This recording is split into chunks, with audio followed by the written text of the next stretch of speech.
gentlemen, to the greatest podcast on Earth! Step right up and experience the magnificence that is the Two Ring Circus podcast. You'll gasp, you'll laugh, and you'll be amazed at what comes next. Amazing. Don't worry about the smell. It's just the stars of our show, Tom Italiano Hello! and Matt Bradshaw. Ah, damn it. Welcome! Hi, Matt. Hi, Dom. Welcome to us on the road again. On the road again. I like this spontaneity of our podcasts in the last few weeks. It's been very interesting. So here's what's happened. What's happened? Tell everyone what's happened. Every second Tuesday when Dom and I play together at the pub at Crown Casino, we finish at 10 o'clock at night and then we pack our stuff up and I have a couple of shots to grease the funny machine and then we sit in my car and we record. Dom gets all his gear from the car. I load my band gear into the back of my car, and then we reconvene in the front seats of my car and Bob's your lesser known half cousin and we do a podcast together. So And that was what we were going to do tonight. that's what we were going to do tonight. So Dom went to his car to get his stuff to record the podcast. I put my guitar and my pedals and my trolley in the car and thought, to save us some room, I'll put my bag in the back of the car as well. So I did that, and then I closed the tailgate, and the tailgate wasn't quite closed, and so I went to open the tailgate again, and the tailgate wouldn't open. And so I felt in my keys for the pocket because it's got that, smart key proximity thing, proximity Sam, and my key isn't in my pocket. My key is in my bag on the inside of the car. Clearly not close enough to any part of the car Or you. that it recognises that we want to get in it. So, As you can see in here, we are not in Matt's car. We are in my car, and we are not standing still. We are driving. yeah. But So where are we driving to? we're driving to my friend Jessie May's house because she has a key to my house from where she was looking after Scritchy, my cat. Because of course my house key is with my car key. I do have a house key that stays in a lockbox outside my house, but I used it yesterday and didn't put it back in the lockbox.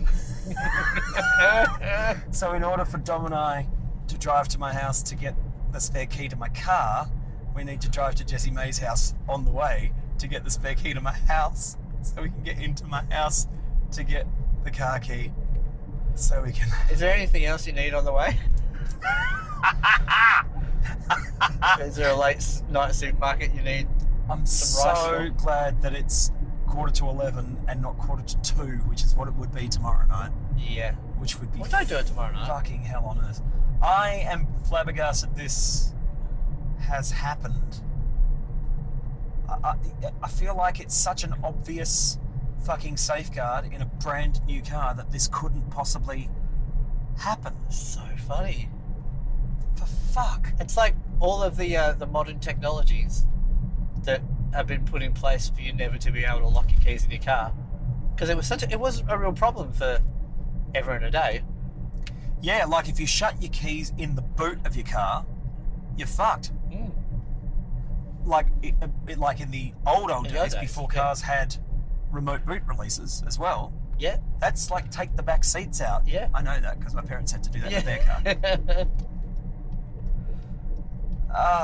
But everyone loves. This is a good thing about life is if things go well, right? You don't have any stories.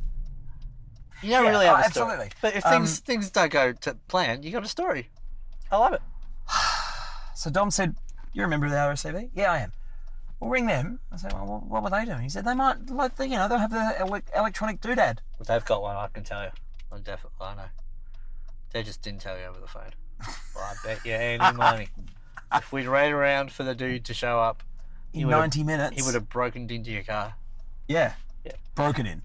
Now, this is the modern version of the problem that I had in 1998 when I was borrowing my mum's car, and I used to borrow mum's car all the time because my car was crap, and mum and dad insisted that I take a more reliable, less dangerous car.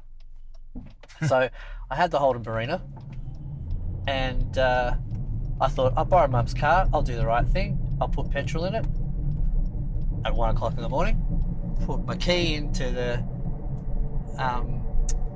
petrol cap lock and snap the key right off. So 1 o'clock in the morning, I had to call my parents from the phone inside the service station because I didn't have a mobile phone.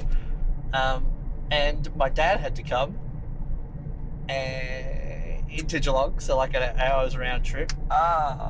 And he was so angry. And that is the story of a few days later when he told me the whole theory of relationships like a bank account. You've got to put in before you can take out. And he felt that I've been taking out more than I've been putting in. And to which I kind of smart-assly quipped back to him, I was putting petrol in the car. I was trying to put back in. And he wasn't having a bar of it at that time. Yeah. That feels quite unfair. I know that's not the point of the story. That feels quite unfair. That he was angry. I mean, I understand annoyed, but angry, and also giving you a lecture about. I think in the whole context of that time period, I think he was probably quite justified. Yeah? Yeah. This is one of those scenarios where this is a boy cried. There was a boy cried wolf thing. Like, you know, you've done the wrong thing a bunch of times. Sure. That's one time you're doing the right thing, and it was like, hang on, no. Okay. Yeah. He'd obviously been working up to wanting to talk to me in some way about it, and this was the straw that broke his back. Now tell me about the noise that your car's making right now. Which one? Well, the main one. Which noise can you hear? I don't know what it is. Like, this is just 285,000 kilometres. Small car noise. Yeah. Isn't it? Yeah. This car's already done, as the the guy that serviced it last said, the car's already done 150,000 k's more than generally anyone who buys your kind of car does. Really? Yeah. He said, people who buy Kia Ceratos don't do over 1,000 k's It's a been week. good to you. It's been amazing. And I can back that up by my brother's car's done 130,000 k's and is 4 years older than mine. They've got exactly the same model, but it's 4 years older, and it's done less than half the amount of k's. Right. Yeah.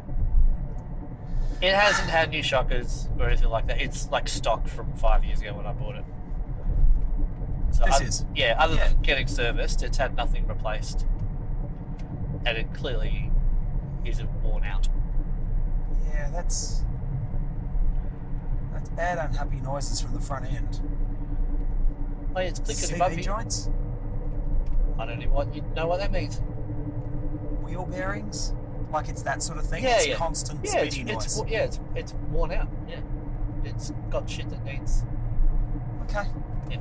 Alright. Hey, at least my car's going right now, mate. Sorry? Yeah. Hey, I wasn't having a go. I was worried for you. This is bullshit. Just let me out here. Please don't. Actually, let me out here. To be fair, you're slightly more safe in my car right now than if I just let you out. Yeah. Yes. Oh, fucking hell. If I'd have worked a bit harder... At what? I'd live in Maribyrnong now. No. I think that's about how hard you work. It's just more about if you just decided to move years ago. But, you know, if we'd all made different decisions in our life, none of us would be here doing this podcast right now. So. I also, the thing about the spare key to my house not being where it's supposed to be, two things about that. One is I thought to myself, what a wonderful world. Just yesterday. I should hide a spare key out the back as well, just in case one day I don't put it back in the lockbox at the front. And then, because I was doing some work with some tools yesterday, So nice. and didn't put one of the things back where I was supposed to. I said to myself, put things back where you get them from, and then you'll always know where they are. Said the guy who didn't put the key back in the lockbox. Dude. I'm completely tempting fate at the moment with the fact that Kat has a set of keys for our new house. I have a set of keys. And I would usually, when I move house, the first thing I do is get 4 or 5 sets of keys cut. Sets of keys? Cut? Yeah. Mum, Dad, brother, like, everyone's got a spare set, but I haven't done it. So, God damn it. yeah. Ah, well, it happens. That's good. It's very good of you, mate. I tell you what, though, if anyone's watching this video, they can see that the back windscreen of mine's pretty freaking dirty. Not the part that's clean. That's true. Yeah. Part that's clean is great. I'm a glass half full kind of guy. Yeah. I'm a window mostly clean kind of guy. What else has been happening? I had serious things to talk about tonight. I don't know if any of them are warranted now on the back of sort of, joviality and key lossageness. Oh, we'll give it a go. We've got another 40 minutes before we need to get out of the car. Or half an hour, at least. We could do another episode on the way back. Maybe we should. Yeah, see We'll how do we it on Saturday. Because you're going on holidays. We've gone on holidays. Oh, yeah. Yeah. Ace. Oh, Have you ever been a fire jar? Pardon? Have you been a fire jar before? I have not. No. But I have friends who have been to Fiji and have really enjoyed it. Oh, well, I'm looking forward to it. Steve and Amy have been to Fiji, I think. Yeah, I think Steve said. Yeah. Yeah. That's fun. Yeah. Well, I'll tell you all about it when I get back. Okay, well, don't do anything dodgy with your shoulder. That's the main thing. No, I'm going to do my best to not do anything dodgy with it ever again. Yeah, but, because it's boring, mundane stuff, I don't just mean, don't go fucking shark cage diving. No. Can you do that? I mean, don't go putting things in the overhead locker. Sure. Yeah. I can't do that anyway. I can barely put the bloody ticket in the parking thing in. So Oh, shit. I have to do this. I have to put my hand on my shoulder and then do it. Oh, Yeah, it's great. I'm a dude. bit of a mess. That's all right. We'll get there. We'll work it out. We did Okay. worked it out. Yeah. Well, speak serious. What did you want to talk about? Well, I've had some things happen to me recently. Yeah. I've had a friend of mine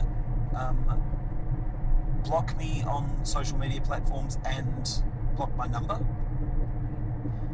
And I don't know why.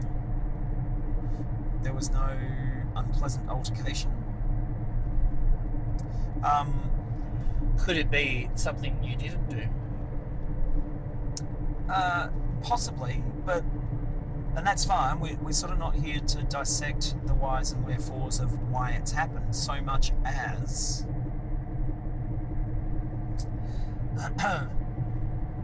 well, okay, and so something else has happened as well. I've had how can I phrase this? I've had someone coming to my gigs repeatedly who has begun to make things quite uncomfortable for me, mainly by virtue of the fact that the conversations have been fine that we've had at gigs where she's come along, but in a message or a few messages that she wrote, all of a sudden it became very clear that she was interested in me in a romantic sense, and kind of spoke about it like it was obvious and that I should have known. And other people have got involved in that as well. So I got a message on Friday night after our gig that we did together from a mutual friend of hers and mine, a guy, saying she just needs to know yes or no if you want a relationship. Like she and I have had a conversation about it. And so the two things are completely separate, but and I've had one other thing as well, which is an ongoing saga with an old friend of mine who I used to work with, who you know, who every now and then kind of rears his head and tends to paint me in a really, really poor light to anyone who cares to listen and get involved. And in quite public forums often. Now, all of those things are fine. They've all happened in the space of the last 2 weeks, though. And so, the thing I wanted to... I've thought about it a lot. And I think I've come to a new understanding as to how I feel about these sorts of things and how I feel about how people feel about me. So I have been known to say in the past, I don't give a fuck what people think about me. Anytime I've said that, it's been a complete, blatant lie. I care very much what people think about me. But my new understanding is, actually, you know what? It's not that. I don't require for people to like me. Obviously, I would prefer they did, but the idea that we can be liked by everyone on the planet is fucking ludicrous and irrational and borderline insane. That's okay. So I actually don't care if people don't like me, but I want it to be fair. I want to know. I don't necessarily want to know why they don't, but I want their reasoning to be kind of sound and justified. Now, I'm not the nicest. Yeah, but dude, that's an unrealistic assumption that the people who have the opinion about you are fair and justified and sane and reasonable people. Yeah, I get that, but it's where I've arrived at in my thought process with it all, because I was chatting with our friend Veronica about it on Sunday. I said it's a really indelicate phrase. Shit splashes. So when these people are talking to pseudo-independent third parties about me and what an arse I've been, some of these people don't know me. Like these are people who might have heard of me as a singer around town. The unfortunate thing about human nature so often is that we're very quick and happy to believe the worst in other people. So I just feel like, and that's the part I mean about it being fair, like, if I've treated you like a dick, then fine. Like, fucking have a go at me, or write me off, or tell anyone in your anyone you come into contact with what an arsehole I am. That's your prerogative. I have no control over that, and that's fine. But if I haven't done anything wrong, and you're telling people I have, and people, oh fuck, people who are in the same profession as me, people who come along to see me play, like all of those stuff, that's a really shitty thing to do. And I know I sound like a petulant 12-year-old, but that's unfair. I just want it to be fair. Just fucking tell the truth and be fucking fair. Yeah. And it's affected me quite a lot these last couple of weeks. It's really compounded, and I blew up on Sunday when something else happened, and it not at anyone. I blew up about it. Yeah. It's a shitty way to feel. It's you know, I don't need everyone to love me. I just don't make me look like a fucking fudge. I keep wanting to drop the C-bomb. I've curbed it so many times in this conversation because I do understand. I empathise with you. I'm aware how juvenile it sounds. No, I'm not saying that. I do encourage you to take heart in the fact that the people that you are talking about are, and I know who you're talking about, they are, although maybe to other people, may be credible sources, we know that they are both unhinged and not at all of sound mind.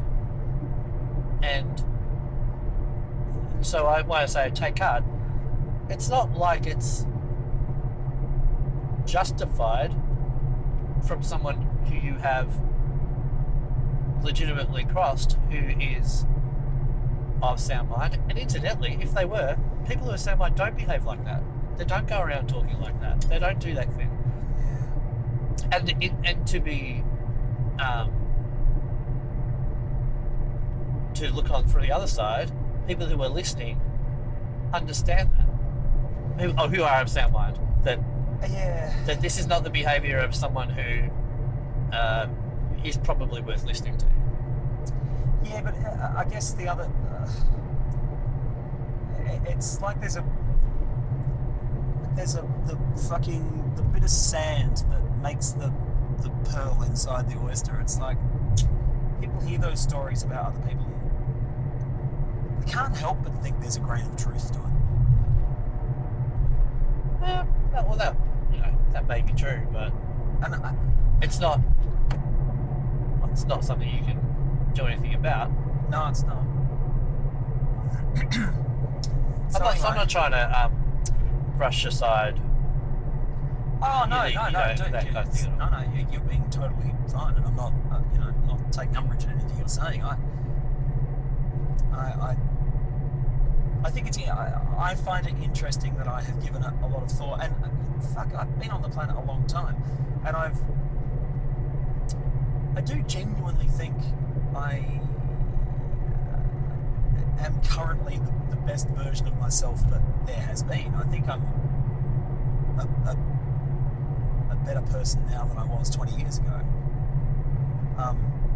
So it's not about I'm fucking squeaky clean or anything like that. I've behaved poorly, and I have treated people badly, and I have said the wrong thing to people, and I have hurt people's feelings and all those sorts of stuff, but not in these circumstances. Yeah, but that's the point, isn't it? Like, that's the point about this. Is like, well, people who you have, I did the same with me too. People that you have crossed in the past, who are of sound mind, they don't go around talking about how much you did this or you did that. They keep it to themselves, or they debrief with people who they're close to, because it was a real personal thing and they had to work it out. But they don't go and behave the way these people are behaving, which is why when people are on the receiving end of the information, I've got every faith that most people are sitting back going, wow, either this person who's talking like this is batshit fucking crazy, or Matt Bradshaw is the worst person in the world. And that's not possible. Because the worst person in the world would, is behind bars kind of vibe. But probably not for long enough. Never know. Depends where they were jailed. If they're jailed in Victoria, then absolutely that's true. Bloody. Yeah. Anyway. I can see how that's troubling. Am I going to get off on the thing? No. Okay. You are not. And do not.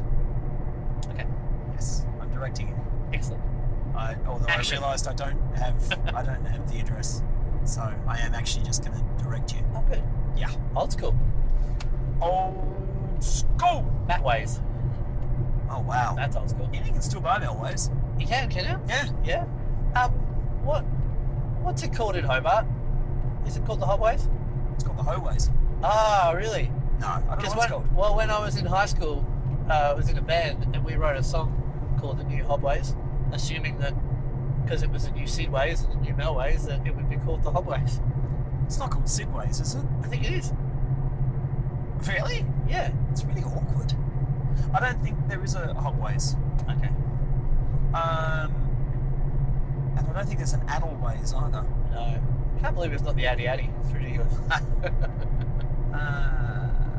Do you know every person from Adelaide that I say that to just looks at me like in dismay, like, you're an idiot, mate. thinks it's weird. The Adelaide Advertiser isn't called the Addy Addy. I can't believe it. But everyone, it's one of those funny things where they look at me like, why do you think you're an idiot, Tom? You're just an idiot.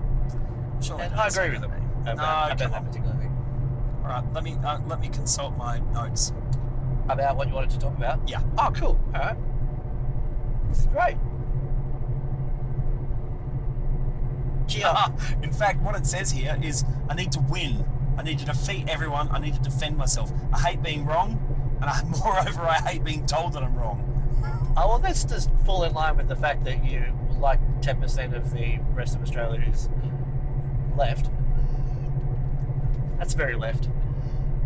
Is it? Oh, yeah. It's very left.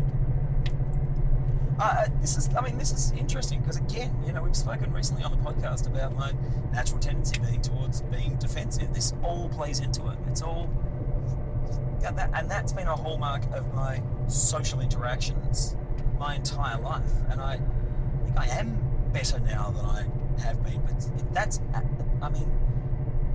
a lot of years of ingrained behaviour of fucking hating to be thought of as dumb, hating to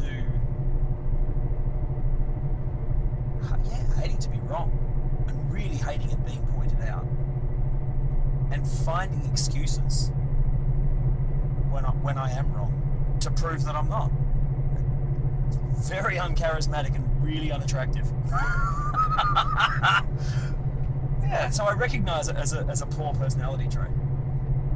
Well, you've also got the distinct disadvantage of knowing way too many people. Like you don't have one workplace. Most people have one workplace. They go to work, one workplace, one set of work colleagues / friends. You have multiples, and in that scenario of having a workplace, you not only have people you work with, work around, you have people who go to see you at those places in particular. So you've got this crazy Venn diagram of interconnected workplace friends and associates. Then you've got like actual outside of gig friends. Then you've got family, and you've got people from your past, where you've lived in Adelaide and stuff. Like, so many people, and the nature of how our work is, in the sense of going and having specific 15-20 minute set break conversations, and then people that come back over years, and people really well, and even worse off, they know you really well. When I say even worse off, it's like there's no balance of intimacy. Like, people think they know you and think that they're your friend way more than you do, because what they don't understand is you've got 5 circles of friends like that, and they've got the one, which is you. It's a little bit like the problem that, when someone moves from one country to another, everybody writes them one letter. So everyone in their old life writes them one letter, but they've got to write 50. And that's very, very difficult for people. Which is why something like social media has become so, useful, because then you don't ever have to tell anyone everything, because you just assume people know everything about your life because you posted it. Yeah. Right. You just put it out there as a blanket statement. Yeah. And then, the thing that is shit about it is that what happens is that people get shitty that you don't know something about their life because you didn't see it, the thing that you didn't actually tell them about. The carpet bomb of social media. Hey, can you push the button? Yes. Is it that one? Maybe. No. Is it? No, Is it really not? That's one on the front. Right on the front. There's one on the front. Yeah, like here. Nothing can go wrong Yeah. here. There we go. Oh, fuck it. Well done. Thanks, mate. Jeez, you really are ticking all the boxes today, aren't you? I'll try to be helpful. Yeah. It's tricky, mate. I think,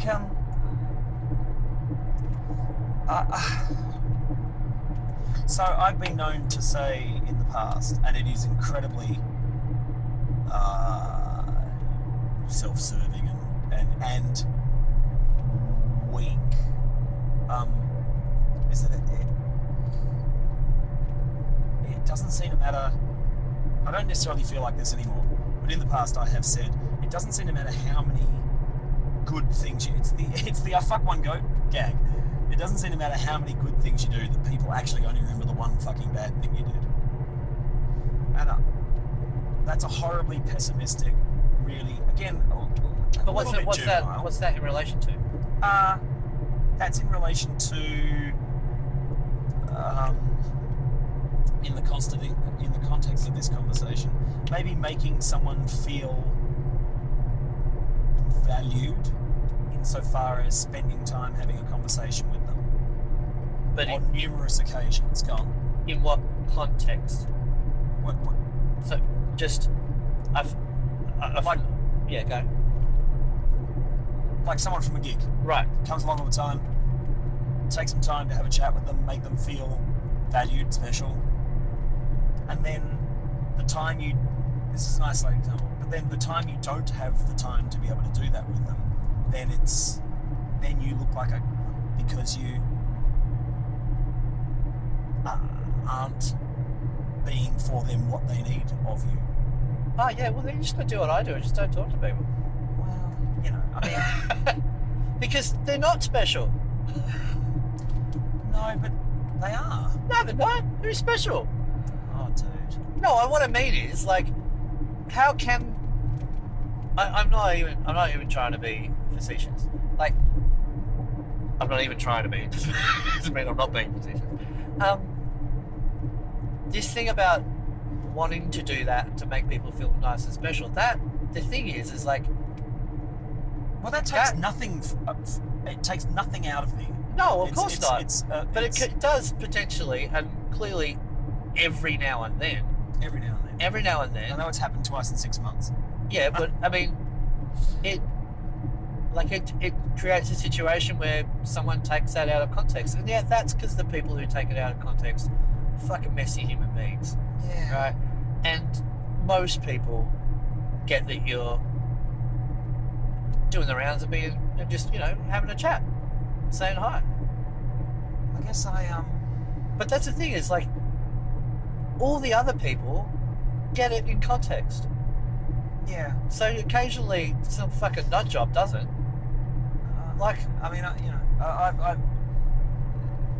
I've felt like this about friends of mine who are still friends of mine, where I feel like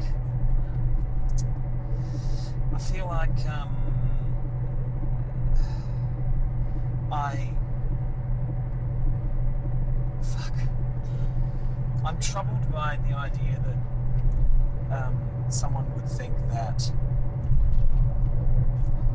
I go out of my way to make them feel good only to subsequently let them down, and there's almost something I hate the idea that anyone would see something pathological in that it feels like I don't know, I can't explain that. I actually can't explain that very well at all.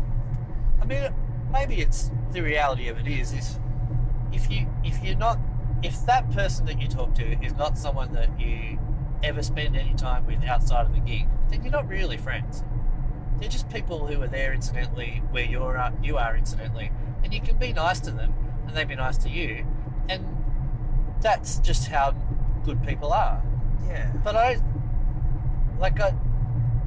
anyone who takes that scenario to some bizarre, next level. I just quite often see people at my gigs, our gigs, at gigs, who are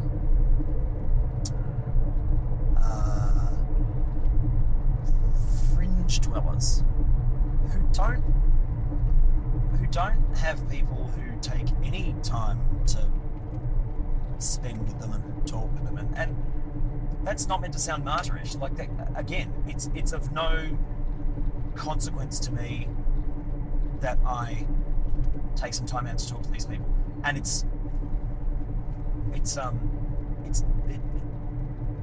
I don't do it, and don't do it to make myself feel good. I do it to make them feel good. Sure. But and I see these people at so many gigs who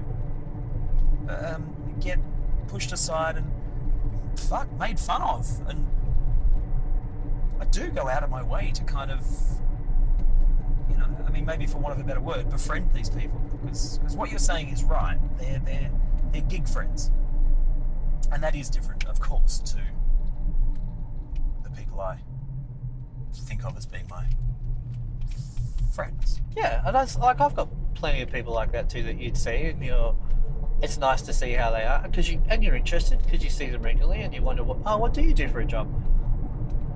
Over a period of time, you do find out more about them, and they find out about you, but you're not going to their barbecue or anything like that, and they're not coming to yours. And no one has a problem with those people. And there's plenty of those around that you see all the time. You say, oh, hey, Carlos, lovely bloke. There's this. It's occasionally though these ones that you occasionally have way more trouble with. But that is the difference though.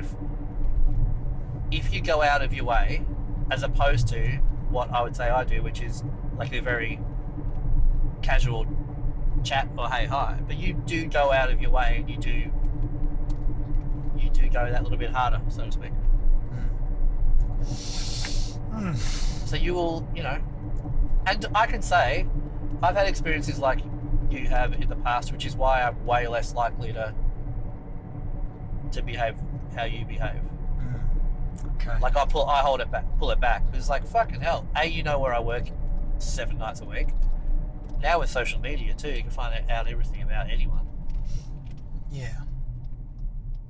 I had someone say to me, like, where's your wedding ring? It's like, what? I don't have, what? Like, even like, A, I'm not married. B, what the fuck is it even your business to ask anyone you don't really know that question? Weirdo. So, yeah. Hey, we're close now. That's great. We can do another one on the way back. Well, we're only close to here. I realised... We do 3. We do one on the way to your house. Yeah, well, yes. Fucking hell.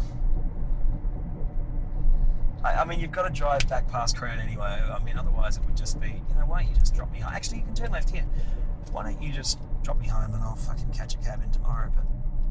I'm going... Dude, if I went to Crown via boat, I would, but no. Gotta drive past where we left anyway. Yes. Where are we? Lyndhurst. We are in... Right at this street here. That's what it's called. Good.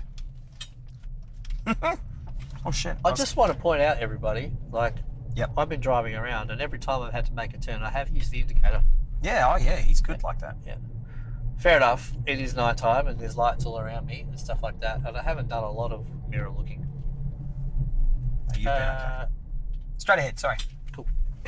Again, riveting podcast viewing. Listening. Well, let's stop the podcast okay. After you get out the car and get back in with the keys. Oh goodness, okay. Shit. And then we'll start up again from your house. Back to see if we can get back to Crown on battery. We're not gonna... What? What? Okay. That's gonna make a very long podcast. No, we'll do this one. It could be the one for next week. Oh really? Yeah. Why not? Oh shit. Okay. Yeah. Okay. And then we can talk about the survey, and we can talk about yes. Joker. All right. Well, Joker okay. film. On the way. Yeah. Oh shit. I don't know if I remember enough about it. That's all right then. Where that light's on. Oh great. On that house. Cool. All right. Salada biscuits. It's actually not that one at all. Oh, it's the one behind us. Look, I can see Reese. Right. All right, you get out. Okay. Fire run. This is brilliant. Is it? Okay.